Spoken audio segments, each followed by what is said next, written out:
প্রিয় ভাই বোনেরা, সতর্ক থাকতে হবে। ষড়যন্ত্র কিন্তু এখনো থেমে নেই। গণতন্ত্রের পক্ষে সাহসী সন্তান ওসমান হাদিকে গুলি করার যে ঘটনাটি, এটা কিন্তু সেই ষড়যন্ত্রের অংশ। কি ছিল ওসমান হাদির অপরাধ?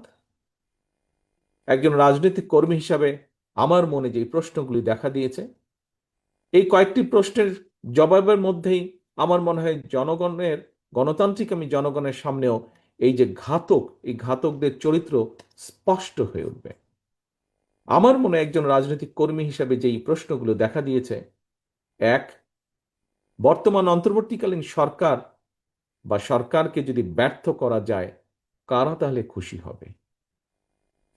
দুই, নির্বাচন ছাড়াই বর্তমান অন্তর্বর্তীকালীন সরকারকে বহাল রাখা গেলে কারা লাভবান হবে? তিন, দেশে জনগণের ভোটে জনগণের সরকার প্রতিষ্ঠিত না হলে কাদের লাভ? প্রিয় ভাই বোনেরা, আমি বিশ্বাস করি এইসব প্রশ্নের জবাবের মধ্যেই হাদির ঘাতকেরা লুকিয়ে রয়েছে। স্বাধীনতা প্রিয় গণতান্ত্রিকামী জনগণের শত্রুরা ঘাপটি মেরে রয়েছে এইসব প্রশ্নের ভেতর।